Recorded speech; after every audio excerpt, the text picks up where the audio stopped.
Bueno, pues muchas gracias por la oportunidad de explicar. Nosotros lo primero que hemos hablado todo el rato de retención, voy contra todo lo que habéis dicho anteriormente.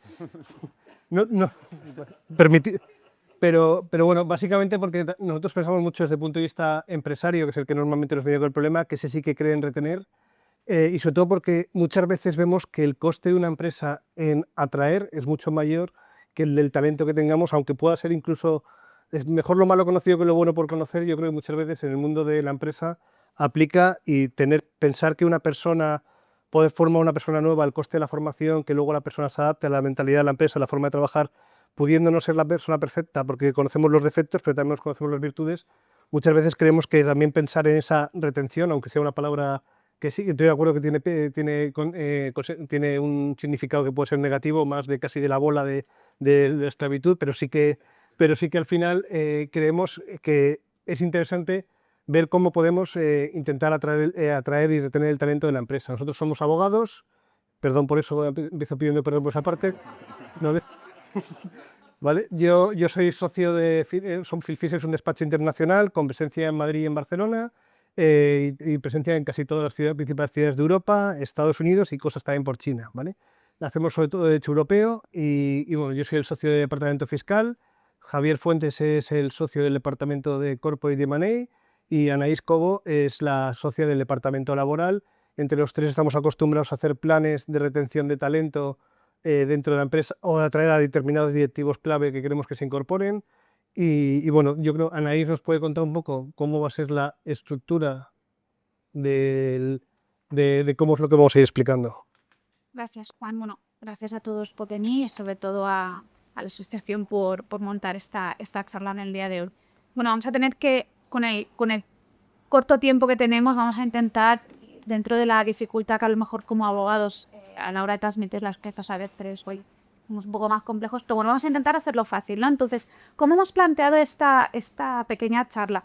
Pues al final, como decía Juan, uno de nuestros trabajos, dentro de muchas otras cosas, es ayudar, ¿no?, a las empresas a poder retener al talento, atraerlo, y para ello hay que hacer una serie de planteamientos de cómo enfocarlo y qué planificar y ofrecer, ¿no? Entonces, existen varios mecanismos que son los que vamos a tratar en el día de hoy, y a la hora de exponerlos los hemos visualizado, tratado como aquellos beneficios que serían más a corto plazo y aquellos que serían más a largo plazo. Y además coincide que aquellos beneficios que son más a corto plazo, ¿de acuerdo?, están más pensados para toda la escala, para todos los niveles dentro de una organización, desde el peón hasta el gran directivo, ¿vale?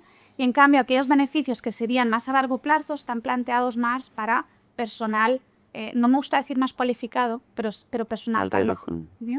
Alta dirección. Alta dirección, o gente. Sí, es verdad que alta dirección técnicamente tiene otra connotación, pero bueno, personal con más responsabilidad dentro de lo que es una organización. Y nada, voy a dejar a Juan que os empiece explicando las características desde un punto de vista fiscal. Y bueno, vamos a ir interactuando para Sí. ser un poco más ameno. Sí. Aquí lo que vemos en los de corto plazo es que valen desde la persona que aporte a lo mejor de forma a la pérdida de ganancias menos valor añadido, a aquel directivo más importante. Es decir, nos vale para retener el talento de todos. Evidentemente, después de hablar con Adeslas, lo primero es hacer referencia al seguro médico. El seguro médico, yo tengo, por ejemplo, un directivo que estuvo a punto de ficharlo una multinacional, pero la multinacional no tenía presencia de seguro médico en España y no se cambió porque no tenía un hijo con diabetes y no conseguía con los periodos de carencia, y perdió una oferta que ganaba menos dinero, pero no podía explicar en casa que su hija no iba a tener un periodo de carencia en la que no podía tener atención. Entonces son pequeñas cosas, inversiones pequeñas, que en empresas muchas veces. Nosotros la presencia, lo que vemos en las estadísticas de seguros médicos, estoy totalmente de acuerdo con ellas, pero cuando hablamos de empresas más pequeñas, de menos de 50 trabajadores, la presencia del seguro médico es menor aún. Y en realidad la experiencia demuestra que si les das ese paquete retributivo, luego cuesta mucho cambiar de empresa a la de al lado, porque a lo mejor el competidor de al lado no me está ofreciendo lo mismo. Es lo que se llama ahora un poco lo que llamamos el seguro emocional, que la empresa no solamente me ofrece dinero, sino que ya el trabajador busca el paquete retributivo completo. También los tickets restaurante, que tenemos la capacidad, si el trabajador tiene que ir a comer al menú del día todos los días, en vez de llevarse el tupper, pues que tenga la capacidad de poder pagar y no pagar impuestos por ello. Tanto el seguro médico hasta un límite y los tickets restaurante de 11 euros diarios, pagamos menos IRPF por ello, ¿vale? Y con la guardería lo mismo. Todos los que hemos tenido hijos menores de 3 años sabemos que el ahorro es monumental cuando tienes la posibilidad del seguro del ticket de guardería.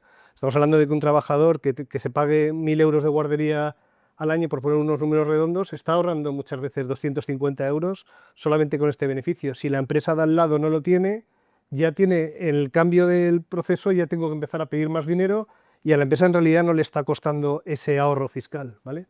Entonces creemos que es importante también, en casos de desplazados, si estáis atrayendo talento extranjero y le ofrecéis vosotros, que no tiene la capacidad, le ofrecéis la vivienda, de alquiler la vivienda, si el contrato de alquiler lo firma la empresa, cuando se quiera cambiar de empresa, tiene que hablar con la empresa para ver cambiarse el contrato de alquiler. Entonces son pequeñas cosas que no generan coste, hace una oferta mucho más amplia al trabajador, algunas de ellas son fiscalmente más eficientes y nos ayuda un poco a generarlo. Evidentemente, el sistema clásico ha sido el bonus. Pongo un bonus y me garantizo que un año por lo menos se queda hasta que cobre el bonus. En cuanto cobra, es rico y a lo mejor se quiere ir. Entonces, un poco el problema es un poco por donde estamos. Yo creo que antes de meterme en teletrabajo es un poco también que es casi más un mundo más laboral, es entender también, Anaís, cómo funciona esto en seguridad social, si esto tiene algún beneficio o ahí no, vosotros me ayudáis. A ver, y es verdad que los beneficios en especie que Juan nos está explicando, en realidad tienen mucho más beneficio para el trabajador desde un punto de vista fiscal, porque desde un punto de vista de seguridad social, todo cotiza, ¿vale? Al final yo podría acabar aquí diciendo todo cotiza, ya está.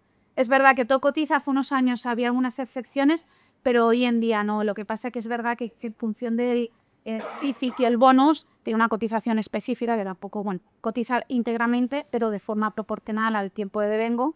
Tampoco vamos a entrar mucho en ello, pero para que os hagáis una idea, ese beneficio que puedes verlo materializado clarísimamente desde un punto de vista fiscal, desde un punto de vista laboral y de seguridad social, no es todo cotiza, pero aún así compensa sobradamente bueno, el poderte beneficiar de estos. Y no sé si queréis que entre ya en el tema del trabajo, o no sé si tú quieres comentar algo desde Sí, tu punto de vista. ¿qué límites tendríamos en el corto plazo? ¿Hay algún límite fiscal o de a nivel de seguridad social?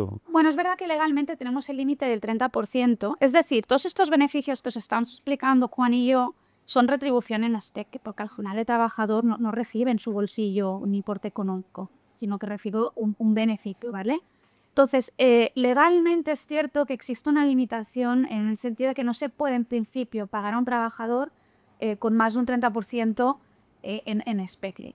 Lo que pasa que desde un punto de vista laboral, para mí, para el profesionales que se dedican como yo al derecho laboral, esta norma estaría un poco desfasada, ¿no? Porque al final está plasmada en el Estatuto de los Trabajadores, que el Estatuto de los Trabajadores, cuando se regula, es verdad, con una renovación en el 2000, no me acuerdo ahora, pero bueno, en el 1995, que es la base, es cuando se prevé esa limitación y ha llovido mucho desde entonces. Y ya lo veréis cuando hablemos de los planes a largo plazo, que también se consideran retribución en especie en algunos supuestos.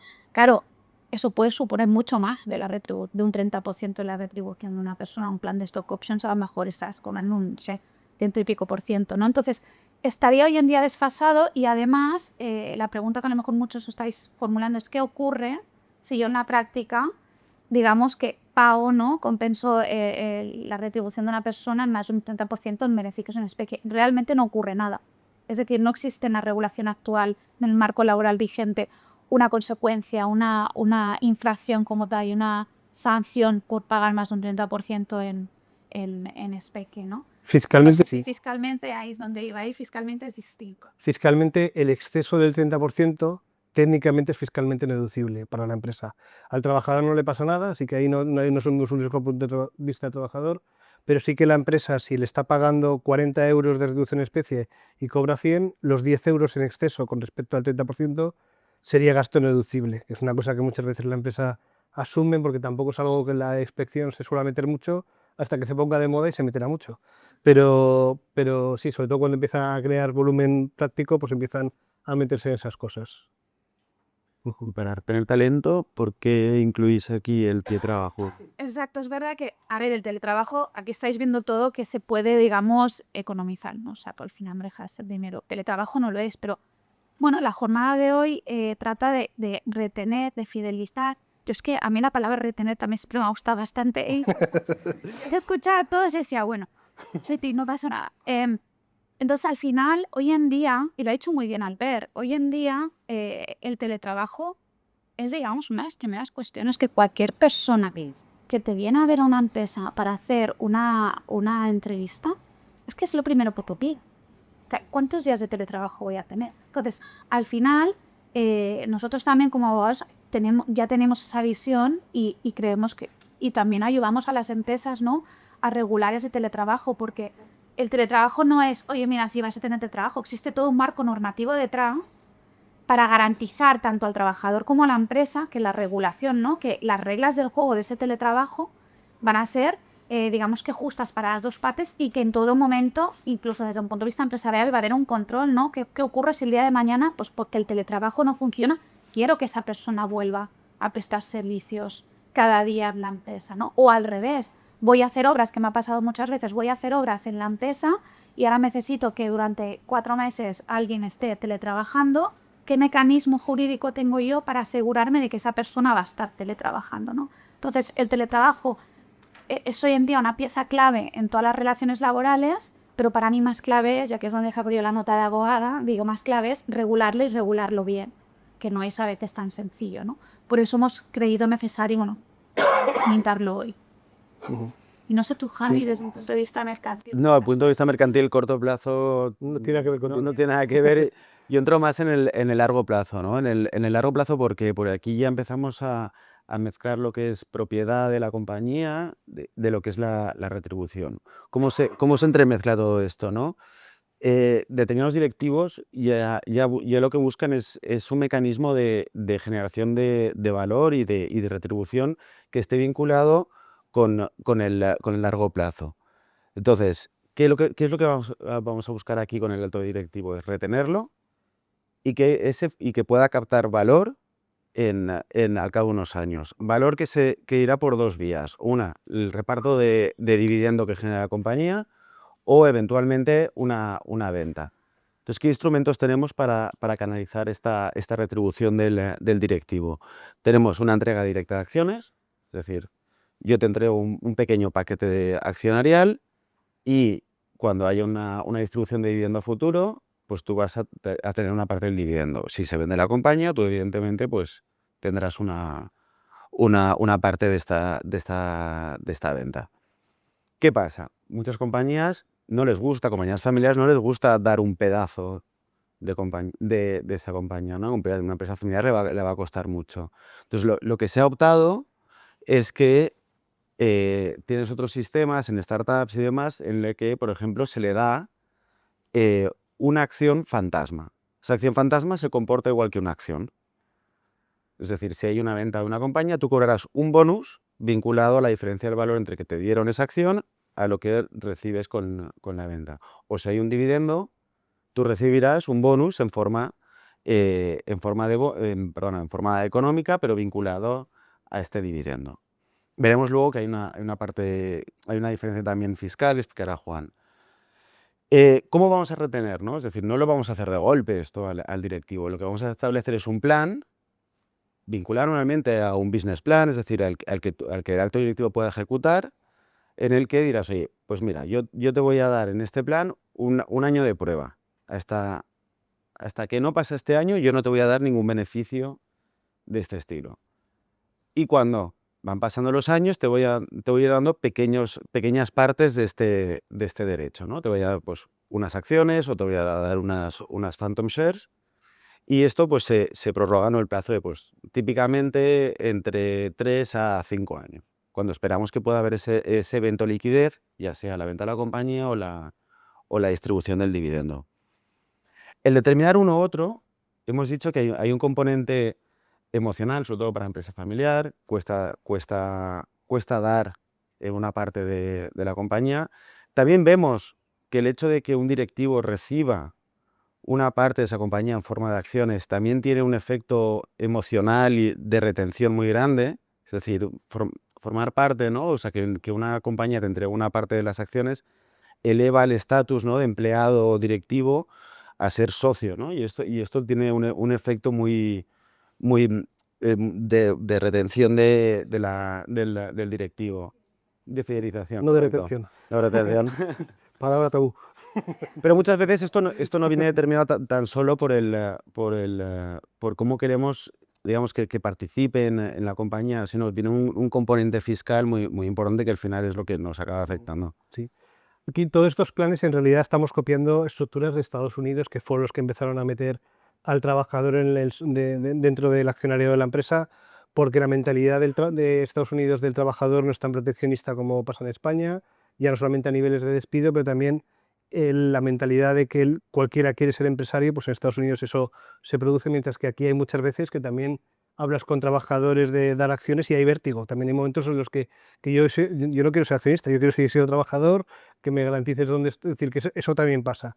Entonces, el primer sistema era entregar directas acciones. Eso Hacienda está encantada, porque supone que te dan papel por algo que tiene un valor y pagas impuestos por algo que en realidad aún no te está dando nada. Entonces, la entrega de acciones supone adelantar impuestos con la expectativa a futuro de obtener beneficios. Es verdad que esos beneficios, a diferencia del trabajo, tributan a una base más baja, la base del ahorro, como los dividendos que podéis percibir de tener en acciones de Segurcaisa, pero todo eso genera una tributación que hace, que hace para el accionista ser más atractivo en el exit final. Luego, el siguiente sistema, para no hacer tributar tanto, se creaban las opciones sobre acciones. Esas opciones lo que hacía es que tú, cuando te dan la opción, tienes una expectativa de tener en X años las acciones, tienes una planificación de que vas a tener que pagar un impuesto dentro de 3 años, pero de momento no pagas nada. Ahora la verdad es que sí que acabas pagando impuestos cuando las ejerces y en realidad sigues recibiendo un papel que te dice es accionista, pero al día siguiente duermes igual con la cuenta corriente un poco más baja porque has tenido más retenciones, ¿vale? Entonces, para evitar eso en sistemas en los países europeos donde estos sistemas de atracción de talento no funcionaban tanto, se crearon las Phantom Shares, que en realidad es un bonus enmascarado, le llamamos Phantom Shares para que el accionista el trabajador se sienta importante, pero en realidad es un bonus a largo plazo que está indexado a determinados eventos porque se hacen todo a medida. Todos estos planes son totalmente a medida para cada empresa. El plan de una empresa a otra, hay cosas que valen, pero hay cosas que no valen, tienen circunstancias personales, pero las Phantom lo que permite es dar un bonus normalmente gordo, indexado a determinados hitos, ya sea los dividendos o ya sea a la salida a la venta de la empresa. Esto permite al trabajador tener siempre la zanahoria de que lo voy a acabar consiguiendo. Si conseguimos los hitos de EBITDA, si consigo que mi jefe sea rico porque consigamos vender la empresa, yo voy a llevarme un trozo de esto. Y esto al final lo acaba pagando el fondo de inversión o el comprador que me viene después, o directamente cuando se reparta un dividendo para hacerse el viaje increíble cada verano, pues yo por lo menos cojo un poquito de este y estoy un poco más contento. Y esto, Anaís, desde el punto de vista de seguridad social, ¿tenéis algún tratamiento? Sí, esto es un poco al final, como os explicaba antes. Al final, cualquiera de estos planes, aquel beneficio que vaya a recibir el trabajador, por ejemplo, cuando de lo que estamos hablando es una entrega de acciones, ese diferencial entre el precio de mercado de la acción y el precio al que tú, por ejemplo, recibes o compras, ese es un beneficio que es salario, ¿vale? Y como tal vas a tener que cotizar, ¿de acuerdo? Y lo mismo con las Phantom Shares, que es lo que decía Juan muy bien dicho, no deja de ser un bonus a largo plazo, pero un poco le cambiamos, bueno, pues esos términos ingleses que nos gustan, que decimos Phantom Shares, pero no deja de ser un bonus, ¿de acuerdo? Entonces, todos estos beneficios forman parte del paquete retributivo del trabajador y como tal van a cotizar. ¿Eso qué quiere decir? Que hay un coste tanto para el trabajador como para la empresa, ¿de acuerdo? Y luego hay una cuestión que es muy importante y que creo que está bien mencionarla hoy y que a veces a los empresarios les escapa, y es que estos beneficios, este paquete retributivo, el día de mañana, si yo voy a tener que despedir a una persona y esa persona va a tener que recibir una indemnización, se va a tener en cuenta ese importe que haya podido percibir en todos los 12 meses anteriores. Si ha percibido una stock options hace 5 años, no, ¿de acuerdo? Y eso es una cuestión fundamental a tener en cuenta porque me ha pasado, se ha pasado más de una ocasión que se ha tenido que hacer un despido y nosotros le preguntamos, bueno, ¿qué ha percibido durante los 12 meses anteriores a esta salida? ¿No? Y te empieza a decir, no te dice nada, y justo 2 minutos antes, nada, no te preocupes. Y cuando ya estás a punto de hacer el despido, te dice, bueno, que tú ejecutó unas acciones hace medio año. Y dices, ostras, paremos un momento porque todo esto se tiene que analizar. Y a veces, incluso en estos casos, hace que las indemnizaciones pues suban una barbaridad, ¿de acuerdo? Entonces, estos beneficios evidentemente sirven para fidelizar, ya no voy a decir la palabra, fidelizar, motivar, sobre todo motivar desde un primer momento, porque cuando vas a entrar, como decía Albert, ¿no? Cuando aquí estás en una startup, ¿no? O no es una startup, y te están ofreciendo ese paquete retributivo inicial y te ponen ese caramelito, como decía Juan, de pasar a formar parte del accionariado, eso evidentemente hace que tu motivación se incremente exponencialmente, ¿no? Entonces, ya no solo es esta parte de motivacional la relevante, sino también ha de haber una gestión interna empresarial de valorar cómo va a afectar en la relación laboral estos beneficios, ¿no? Sí, en la relación laboral diría, y todo en general, ¿no? Eso es decir, que hay una reflexión global de cómo queremos motivar y fidelizar a los directivos, ¿no? O sea, ya hemos dicho, ¿no? Pues oye, el corto plazo se puede dirigir a todo el mundo, pero el largo plazo sí que exigirá una reflexión extra, ¿no? Y, por ejemplo, desde un punto de vista mercantil, ¿crees que este tipo de beneficios es más interesante para pequeñas empresas o para multinacionales? Porque eso es una pregunta que muchas veces pues, te formulan los clientes. O sea, yo creo que la multinacional esto ya lo tiene per se, ¿no? Sobre todo si son empresas que cotizan. Y la pyme, creo que hay un cambio de mentalidad, ¿no? Es decir, si al final si tienes que ir al mercado y tienes que captar a alguien para que venga a trabajar, si al final todo el mundo lo está ofreciendo, tú de alguna forma u otra vas a tener que ofrecerlo. O vas a tener que buscar un mecanismo, ¿no? En el que puedas alinear unas expectativas de valor a largo plazo y tratar de ser un poco más creativo de lo que ha sido en el pasado, ¿no? Para poder ofrecer estos instrumentos. Entonces, la pregunta sí, o sea, obviamente hay perfiles más reticentes, pero startups sabemos que estos de salida. Empresa familiar es la que un poco le podría costar más por el hecho de desapegarte un poco de la propiedad. Sobre todo ahí con relevos generacionales. Justo. En ausencia de relevos sí que ayuda mucho la empresa familiar a garantizar que el director general que se va a quedar pueda arrimar el hombro con la Sí, familia. sí, sí. Es que esto era un poco lo siguiente que te iba a formular al final en la práctica. O sea, se ve, ¿no? Que cuando se ofrecen este tipo de paquetes hay una alineación entre las diferentes, o sea, entre lo que es accionariado y lo que es la persona. Y eso es. Totalmente. El gran miedo que puede haber es cuando estos intereses se desalinean, ¿no? Entonces, aquí sí que hay que ser un poco fino, ¿no? En el momento que redactas un plan de estos y lo tratas de aplicar, decir, oye, ¿en qué momento, cuando la propiedad y el directivo no están de acuerdo, ¿no? Que muchas veces no es un problema de, oye, que hay un problema grave, ¿no? Ha metido dinero en la caja, por decir algo, ¿no? O sea, a veces es simplemente una pérdida de valor, ¿no? O desalineación cuál tiene que ser la estrategia futura de la compañía, pues cómo al final nos desvinculamos, ¿no? Si yo te da unas acciones, ¿cómo te las voy a recomprar y a qué precio? Pues estas son las partes un poco más delicadas, ¿no? De todo ese tipo de acuerdos. Pero me refiero que se puede hacer, se puede ejecutar y si sale bien, sale muy bien para todos y si no sale bien, también hay formas de desligarse. Ujú. Em, sí, otro tema adicional también es verdad que, por ejemplo, esto sirve sobre todo en determinadas compañías. Sobre todo si miramos, por ejemplo, las nuevas competencias que hayan, es decir, tú lo que pretendes cuando un empleado, un directivo trabaja para tu compañía, luego no te pueda montar al día siguiente la misma compañía, ¿no? Con todo el know-how que ha adquirido. El hecho, por ejemplo, que le des acciones o este tipo de retribuciones también afecta el que tú luego puedas justificar que él no compita dentro de tu mismo sector. Entonces, esto también es veces interesante para determinados directivos. Ujú. Sí.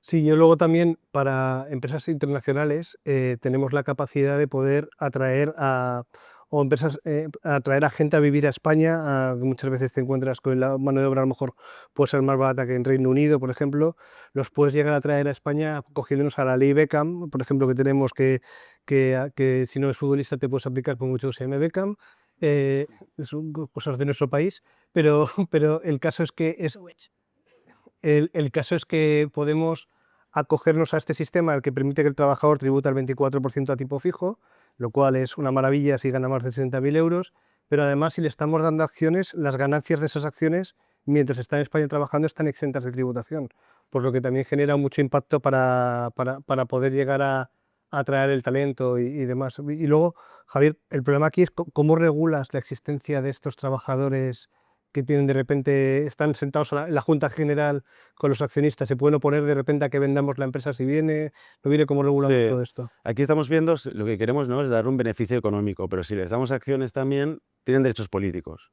Entonces, lo que estos planes regulan y lo que a veces se dice, no, es un pacto de socios, lo que hace es restringirle sus derechos políticos, porque lo que no quieres es que esté participando en las decisiones, sino lo que quieres es dar una retribución. Entonces, lo que haces es limitarle los derechos políticos. ¿Cómo lo haces? A través de o el propio plan de retribución ya lo regula, o bien firmas con ellos un pacto de socios, donde estableces pues cómo te vas a organizar, ¿no?, con esta futura relación que tendremos como Ese pacto socios. se lo impones prácticamente a Sí, trabajadores, sí, ¿no? Vale, sí, hijo. sí, Vale, básicamente, sí. no entramos en Sí, sí, sí. negociaciones. No, es muy típico y es así y funcionan así. Es decir, a nivel mercantil se entiende que puedes limitar de forma entre partes los derechos, porque lo que buscas es justamente retribuirle por el otro lado, por la parte económica. Bueno, la parte laboral, ahí no habría ningún problema, ¿vale? Que de hecho, bueno, nosotros tres muchas veces, cuando haces un plan de estos de stock options o de cualquier tipo, participamos las tres áreas a la hora de revisar. Entonces yo levanto la mano en unos temas,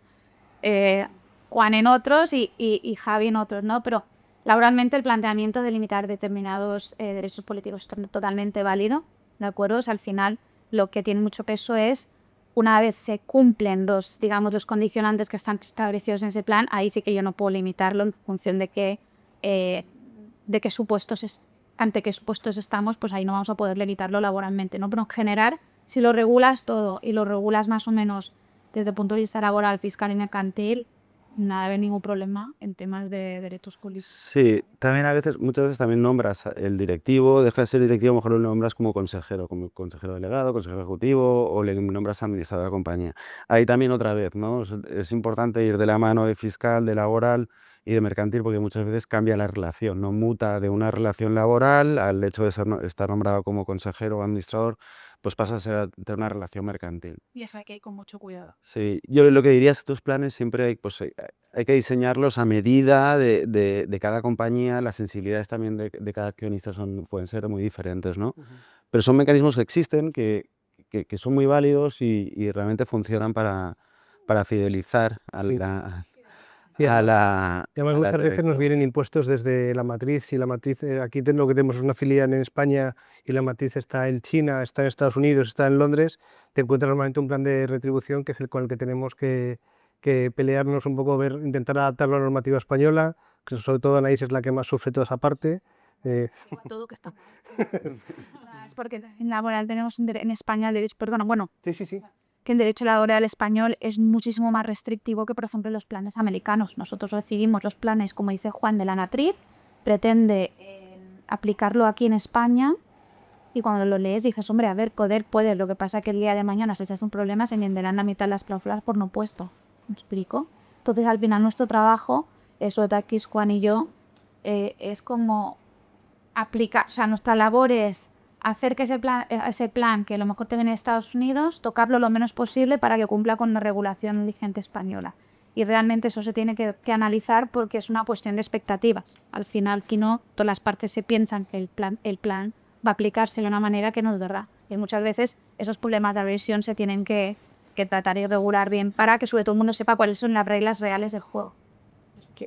Perdona que te Sí, interrumpa. no, fiscalmente el problema que tenemos, aparte de hacer entender a los extranjeros que en España pagamos impuestos por todo, eso empezamos así, ya un poco, el resumen es por esto todo se tributa, es también muchas veces cómo valoramos cuando no son empresas cotizadas. Con empresa cotizada, lo que diga la bolsa y ya está, pero con empresas no cotizadas, pero me estás dando un 0,5% de esta compañía, ¿a cuánto lo valoramos? Porque eso me va a marcar la retribución en especie.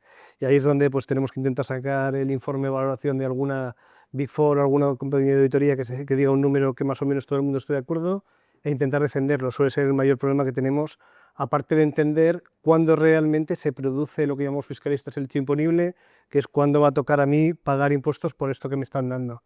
Entonces, un poco ahí, mercantilmente, el problema, ¿dónde os encontráis con esto?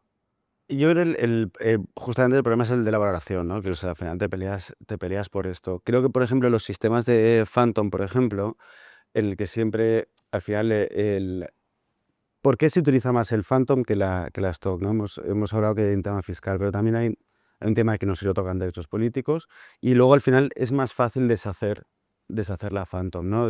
La Phantom lo que busca, o el sistema típico de la Phantom es: aquí vamos a cobrar todos cuando vendamos la compañía. Con lo cual el sistema de valoración aquí queda establecido por un tercero en el momento que compra la compañía. Además, y creo que Juan no lo has comentado, pero el sistema de Phantom tiene un beneficio fiscal del tema Pero no nos olvidemos, el Phantom no deja de ser un bonus referenciado al valor de la acción. Es decir, yo te entrego una acción que ahora vale, una acción en papel, ¿no? Totalmente ficticia, que ahora vale 1. Si mañana vendemos por lo que sea, tú cobrarás el diferencial de la acción, es decir, el valor que hayas generado por tu trabajo y el valor de la venta. Entonces, eso fiscalmente Sí, tienes es la un... capacidad de cogerte una reducción del 30%, que es, oye, sobre 100 que te den, por lo menos tributas sobre 70, siempre y cuando te dé un periodo de generación de más de 2 años. Y sí, es el típico caso. Es verdad que aquí se limita con otros bonus, solamente podemos aplicarlo una vez cada 5 años, entonces hay que diseñar bien para que la política retributiva nos permita llegar a ese sistema. Yo solo para que quede claro, o sea, acaso para las Phantom Shares es un mecanismo que en el fondo está muy bien para aquellas empresas que no quieren dejar entrar en el capital a ningún trabajador, pero que quieren motivarlo igualmente, porque al final el trabajador va a tener la misma motivación, porque si el precio de la acción sube porque la empresa va bien, él va a ganar. Lo que pasa es que es verdad que no va a ser accionista.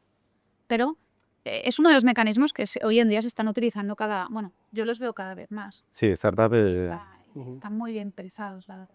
Sí, estamos empezando a entrar también en empresas familiares o empresas de accionariado local que no tiene intención de que sus hijos continúen en la empresa. También estamos viendo eso, para retener el directivo clave o el ingeniero que es clave en todo el proyecto, al cual, oye, le pagamos un sueldo, que eso tendría que estar contento, pero lo que no quiero es que se vaya a la competencia. Pues oye, si le doy el 2% de la empresa cuando venda, como no sé si voy a venderla, por lo menos sé que el de al lado no se lo va a dar de cero de momento inicial. Entonces ese tipo de cosas es lo que nos permite. Yo creo, Anaís, si quiere, vamos un poco ya justo sobre... Nada, o sea, yo creo que al final un poco la idea de esta sesión es exponeros todos estos beneficios que hay y luego salir con esa reflexión que yo creo que va muy en línea a lo que Miquel y Albert han estado explicando antes, y es, tenemos dentro de la empresa una política o incluso un estudio de cómo retener de cómo fidelizar a nuestro talento, porque al final yo creo que esto va a ser el elemento diferenciador en las empresas de dentro de 5 años, ¿no? Es decir, yo tengo que ser capaz de prever cómo poder hacer que las personas se vayan a quedar. Y bueno, de otro que ahora lo vamos a hablar más en detalle en la mesa redonda, por tanto no quiero entrar más, pero un poco la idea era esta, ¿no? Que los que estéis aquí escuchando a todas nuestras charlas, podáis pensar, ostras, ¿yo me planteo alguna vez alguno de estos mecanismos? O sea, ¿valdría la pena planteármelos y a partir de ahí diseñar esa política interna para asegurarme de que la gente que vale, pues se me quede? Y básicamente esto. Pues muchas gracias. Gracias. Muchas gracias. Por favor.